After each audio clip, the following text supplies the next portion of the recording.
and something thousand. We have, over the last 3 months, envisioned that this thing will happen. What is this thing? That is, you will need our service in terms of training the academic staff, ASUU staff, even the SANU people, in how to deliver quality ODL.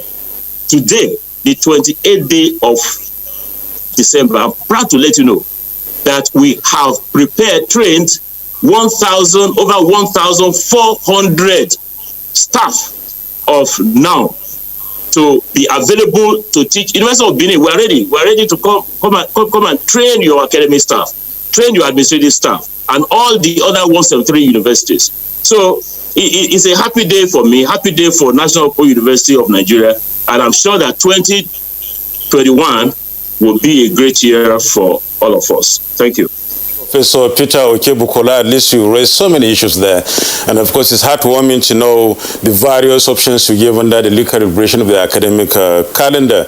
And that's heartwarming, really. But it so seems as if there are lots, a lot of expectation is there, especially on the staff, the lecturers, talking about moving the academic calendar to a certain standard that will give the students some hope. As you said, we are having some hope and not being so hopeless. Professor Mohammed Mainoma, let's look at this calibration figure. Let's see, where do you as a lecturer fit in and how easy it's going to be for you? These are people who have stayed off for about 9 months of the campus, of the classroom, of the, I know you didn't get off the books anyway because that's part of your life. And the students, for instance, have been away, for quite a while. 9 months is not an easy, it's not a small time as such. So having to come back and face these huge tasks, all right, and looking at the calibrations and then the options you gave on that is calibrations. I don't know, how hard would that be on you as a lecturer? Yeah, it is not going to be difficult if there is conscious investment, actually. I say conscious investment in 5 major areas. And what are they? The first is the issue of infrastructure. You realize that it is possible for lecturers to deliver on 2 times what they used to do if they are aided. If it is easier for lecturers to find materials, to arrange for materials, to do delivery, they can do, instead of the normal, maybe 9 hours they do in a week, they can do 18 hours in a week. Be specific on this issue. Yeah, that's what I'm saying. That if, I'm very specific, that the infrastructure is necessary. For instance, you cannot be talking about virtual learning when the staff themselves do not even have the systems. Okay. So you need to provide these systems for the students. You need to provide these systems for the staff. So and also power is also a major issue. You find out that even as we are in the studio now, even to get to other people in Benin, to get to you find some distortions. So that's the kind of things that you also be. Then we also need to develop our libraries, because even the students, if you ask them to take more than 18 hours in a week, you will also need to provide materials that it is easy to grab. So their library must be expanded to the level that they can use it almost 24 hours. But we're talking of e-library now. Yes, that's what I'm talking about, the e-library. The access to the e-library should be something of 24 hours. Okay. We are also saying the manpower, there should be a lot of motivation. What we're talking about now is that apart from the fact that you are paying them salary, you need to pay them extra income for the extra work you want them to do. And alternatively, like the VC, University of Benin, is saying, that you now need to, but where are you going to find them? To employ people that will also do the alternative teaching. So that is another major area that you need to do investment in, either in paying extra for the staff, for the extra job, but not the one that will wait and say that you are paying arrears. The one that it is going to be almost automatic. At the end of the month, somebody that is getting 500 100,000, you now make it maybe 900,000 for the additional double work he is doing. Then as a form of motivation. Then lastly, the university management also need to have, you have to do some investment. Let them take away the old notion. You see, when you have people talking about matters like this, it is very important that they shift the paradigm. They understand that it is a new situation, that you need different approaches. Like if you listen to the minister, you don't blame him, because at the end of the day, he's a scientist. At the end of the day, he's a politician. What matters to a scientist is that if this is black, this is black. You don't need to. So that is why the minister is talking the way he's talking. But in reality, you need to appreciate the fact that these things might be in the book, but implementing them might be very difficult. So university administrator must be in that kind of frame of mind that things are different, so they need to be approached differently. And the unions also need to appreciate the fact that it is not because he brought the other issues that other unions are also that we need to take a holistic approach to issues of what I would call welfare. That instead of dealing with ASUU and making provisions for what, if it is something that has to do with staff, let it apply generally. Yes, across the board. What will require some differentiation will be matters that has to do with your instruments of work. Then on that matters, you can provide differently.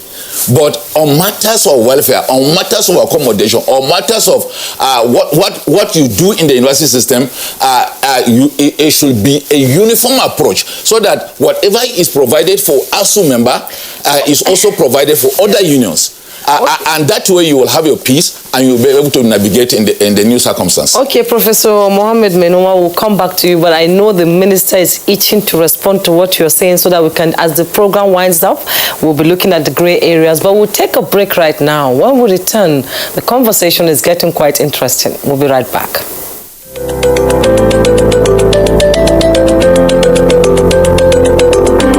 My name is Nando Jamda Muhammad. Stedita Hussein Musa. Roduna Joel Finji. Said Musa John. I'm a carpenter. I've been doing this for more than 8 years now. And I said that plantain. Nakai Chimami Shekara Uku. I've been selling my tomatoes for about 10 years now, and I do it for a better Nigeria. And I do it for a better Nigeria. Ina wannan sana'ar lemu ne domin Najeriya ta ci gaba. Ina sa domin Najeriya ta kyau. And you can see we're doing our small little work to make Nigeria great. As you can see, I'm a technician and I'm doing it to help myself and to help my generation. Ina zaune ne a Plateau na business. Kuma ina yin wannan domin ci gaban ƙasar Najeriya. For a better Nigeria. This message is from the National Orientation Agency. In my house, we may look alike, but we are very different individuals. My adorable twins, they look so alike, but they don't like wearing the same things. And my little man, I had to find out the hard way because I've been trying to teach him my way. He loves to learn his own way because doing things his way is more fulfilling. Everybody believes their way is best. That's why Golden Penny Pasta is our favorite meal, because due to its non-stickiness, it allows me to satisfy everybody just the way they want it. Golden Penny Pasta, made with durum wheat, is tasty, nutritious, a source of protein and fiber, and non-sticky, so you can cook, serve, and eat your pasta just the way you like it. Go on and enjoy your Golden Penny Pasta the way you want it. With Golden Penny Pasta, your way is best. You clean your teeth every morning, but that fresh breath feeling just doesn't last. The answer? Easy. You keep your teeth strong and healthy and give your mouth long-lasting fresh breath with new Oral-B 2-in-1 toothpaste. It helps strengthen your teeth and gives you long-lasting fresh breath. So fresh, still fresh, and still fresh. Stay strong, stay fresh. New Oral-B toothpaste for strong teeth and long-lasting fresh breath. Una don hear say dem dey rape about 35% of dem girl pikin, and even dem women sef. Some of them dey even die in the process. Emotional trauma unko, e dey make some of them be like say they no dey this world again, they don go, but they still dey live like ghosts. Some of them, shame don kuku make them go kill theirself. E no good o. This no be our culture. Everybody go say e loud well. If you no dey fear law wey man put, you no dey fear Baba God there. You sef, you wey dey cover mouth so you see mini wana dey happen. You know why here when the Oyibo talk say problem wey they bring come out, they solve am sharply. Remember, person wey fit rape, e fit kill person o. E fit be you, e fit be your pikin, e fit be person dem wey you love well. So make we learn dey carry women dem like diamond wey we be. No gree for rape o.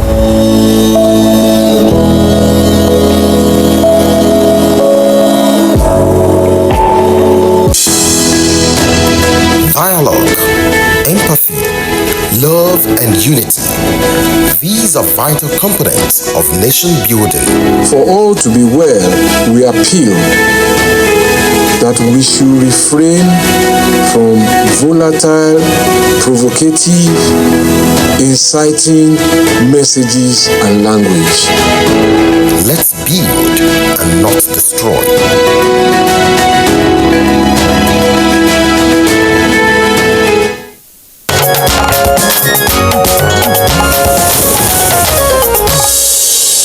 Welcome back to Good Morning Nigeria. And Honorable Minister, I'll be coming to you now. I am sure you are itching to respond to all what our guests in the studio and from Benin and via Zoom have said, but I still have a question. You know, as you said, the suspension of the strike is conditional. So can you tell us the gray areas that might want them, might make them come back and, you know, return to the strike action again? They have a right to say that is conditional. Yes, because we had some agreements which we are now put into what you can now call memorandum of action. And in that memorandum of action, we put timelines for action A to take place before this time, action B to take place around this other time, and then we put in February as our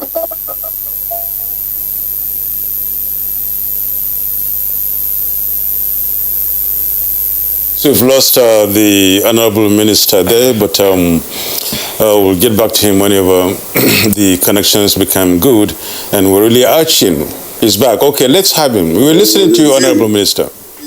Whether the actions have been performed as captured in the memorandum of action. For example, university unions are supposed to receive 40 billion altogether for. Sorry? I said the university unions are supposed to receive 40 billion before 31st of December for for other members like SANU, NASU, and NAATS. And like the chairman of the governing council of the Open University, that Professor Okebukola, you don't want to put up a fresh crisis with other unions. So yes, we lost him there. Let's now join Professor Peter. Professor Peter, we've not had admissions in schools now for almost a year, and then there's a long line of, you know, applicants waiting to go into school, from direct entry to JAMB to diploma, and another JAMB is just around the corner. How do we bridge this gap? I think my friend and brother and boss, Professor Ishaku, you know, has already triggered some action. That's the registrar of JAMB, triggered some action in this regard. But the way I see it is this: if a university A has a carrying capacity of 20,000. And those within are yet to exit. Then bringing in another batch will be a challenge. That's why I said that it behoves the Senate of our universities to quickly, very rapidly walk themselves through the regime of recalibrating the academic calendar so that you know when the final year students will exit and when another batch will come in. But at this point, let me introduce a very interesting indicator, educational indicator that we are likely to be in breach of in terms of the rating. And that is called the internal efficiency of the university system. Now, if internal efficiency is defined as the rate at which you process the input into the university system, it can be for the educational system in total. I'll give a quick example. Now, let's assume that we admitted 200 into a program, a 4-year program. By the end of 4 years, we expect the 200 to graduate. So the coefficient of efficiency, internal efficiency of that system is the output over input times 100. In other words, you admitted 200 for a 4-year program. At the end of 4 years, 200 graduated. So it's 200 over 200 times 100. That's 100% efficiency. Now, we're having a situation where you get, okay, let's take the other example. You have 200 coming in and only 50 graduate. So it's 50 over 200 times 100. So you have that efficiency rate reduced. So Nigeria is going to suffer efficiency rate, lower efficiency in the next 1 year. So to make that to adjust in another year or two, we now need to very rapidly get our senates to ensure that the students that are already in are processed within the minimum standards to be out, so that a new batch will come in. What is wrong, by the way, in getting the UTME to run and keeping that batch waiting for the university system to clear its final year students? That is the thing I'm sure is likely to happen in the coming year or so. So we are going to almost be in limbo for about 6-7 months, but adjustments will come sometime in 2021. Professor Peter Okebukola, at least there should be some sacrifice really in trying to rebuild, because some destruction has been made initially, and rebuilding means that some sacrifices have to be made, and that is one of them, as you mentioned. Professor Lilian Salami, let's hear your views about how we would really get this system going, get it going speedily if possible. Professor Mohamed Manoma mentioned some, issues that should be tackled if we are going to be really, or rather fast track this very, process of getting the academic systems in the universities really moving. And these include some looking at the infrastructure, some system, maybe computers, talking about e-learning, and then the power system to get these libraries powered 24 hours. And of course, some other measures that need to be taken that all hinge on the need or on finances. The government says it's going to give universities 40 billion naira by the end of December. Do you see that amount as going a long way in meeting these basic needs as students prepare to come back? When you talk about education, there's hardly any price that can be placed and then that will be efficient enough. But at least let's have what the government wants to give to us. I listened carefully to my colleague, Professor. A lot of these issues are not things that you can get within the next few weeks or few months. Nothing is magical. So what that therefore means is that we must be efficient with what is on ground as we continue to develop, and hopefully will develop to the point where everything becomes very seamless. And that is why, if you listen attentively, the first time I said, I mentioned the fact that we must try to motivate, not necessarily now in terms of quantifying money that will go into the lecturer's pocket or whatever, but we'll do our monitoring. We'll need to plead with them. Now, it is going to be added responsibility, and that was why I emphasized that you cannot kill a willing horse. I did also mention that if we pick even the ratio as it were, even before now, we are struggling to create a balance between what a lecturer should, the load of one lecturer, what the lecturer should teach, or the student that a lecturer should handle, which of course has been, problematic. And now it is even compounded by the situation that we find ourselves. Yes, all those conditions, if they are met, definitely.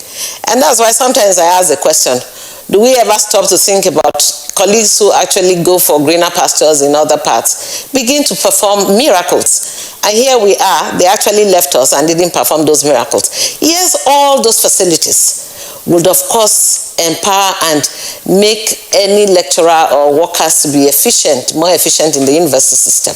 But we cannot get those now. So we have to make do with what we have. And it just has to do with the human, relationship that we create, the bridges that we build. Even on the students, are we going to now quickly go and build hostels for students to make it better? No. They are going to come, but not right away. So I quite agree that yes, we need all of that, 24-hour lights, computers, laptops, even our students, indigent students. Remember, we are talking about public institutions. A lot of them may not even have smartphones, Android phones, to even if you were going to put them on e-learning and all of that. So we know that we can also do some kind of, assistance, give some assistance to this student. But right now, it may not be very possible. So we're going to try to do the best of the situation that we find ourselves now, and hopefully that government will live up to their expectation, to their promises, and then we'll begin to have a better university. But then I must continue to emphasize, like I did earlier on, that we cannot compromise quality. And so we will make sure that we drive all of this while still ensuring that we have quality that our students need to be able to be marketable. Thank you very much. You've raised some quite pertinent questions. The brain drain is, causing a lot of deficit in our university education. I would now like to join the minister again. And it's so unfortunate that Professor Biodun Ogunyemi, the ASUU president, is not here to, shed some light on what we are discussing today. Can we have your final closing thoughts? And can you please tell us the gray areas that might bring you back to the negotiating table?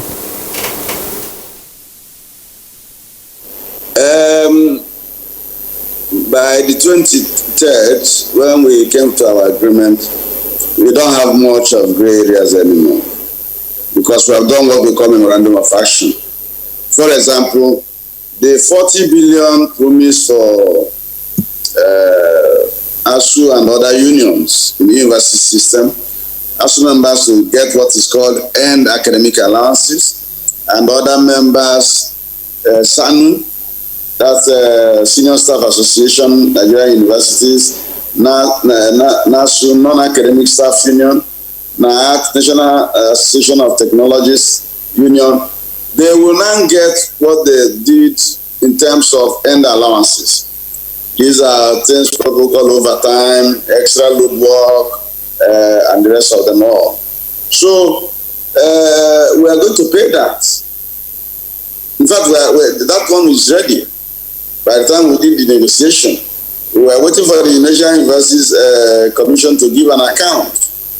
So that money, I think by now, has been paid, because the timeline for its payment is 31st of December. It has been paid. We also have the revitalization, like the professor said, that's Mohammed. It's not really staggered as such. We have timelines for payment.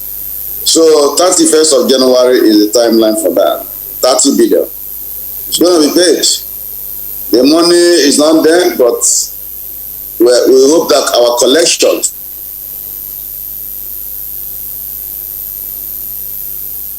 Well, we've lost the minister there. At least he has made so many contributions here tonight. I mean, this morning on this issue.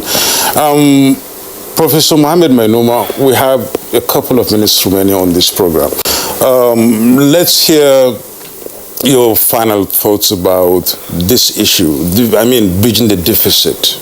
You see, like the Professor Peter Bukola is saying, the options available are that if you take the new intakes, for instance, even if you say you are going to do the JAM and defy it, it is still going to keep people at home. So I would like a situation where you can take the very first option he has offered, that people work extra hard, but you can also have streams of the new students, for instance, for this year. For most universities, they are just at their first semester, maybe first 1 month, first 2 months. So you can admit another set of students and then run them parallel. So that and make the teaching such that, of course, the issue of COVID will also compound the problem, but it is something that we can arrange in such a way that at least for the next 4 years, it is going to solve the problem, because these people will continue in that direction. If the issue of efficiency, also you find that some of them will be going to higher level, some of them will remain in that level. At the end of the day, it is the option that may solve some of this problem within the next 4 years. But if we say that we are going to keep the students, do JAM and keep, because the number of people that are waiting to write JAM, even without those coming out of secondary schools, are more than enough to go into the university. So it is better, instead of keeping them to wait for the next 7 months before they can be admitted into the university, let them have a situation where they can have an option as an alternative to go into the university and run a parallel system with those that are existing there. That's if we still have the facilities to run it. Yeah, you see, it is a matter that we can do it. When the issue of COVID comes up, within a short time we are able to assemble money. If government is really determined to raise that kind of money to provide that kind of facility, there are 1,001 ways of raising that kind of funds to run that kind of system. I hope, Professor Mohammed, you haven't forgotten about the fact that we are in recession, number one, and the COVID is there too, number two, and of course so many issues are there. But I think the university will do the best it can whether to get through these issues and these problems. We thank you so much really for being part of this program, Professor Mohammed Mainuma, former Vice Chancellor at Nasarawa University. It's our pleasure being here this morning. Thank you very much.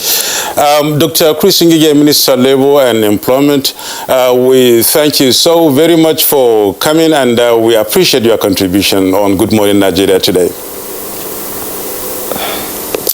And Professor Peter Bukola, former Executive Secretary, National Universities Commission and Chairman Council, National Open University of Nigeria. It's our pleasure. Your contributions have gone a long way in shedding light on this issue.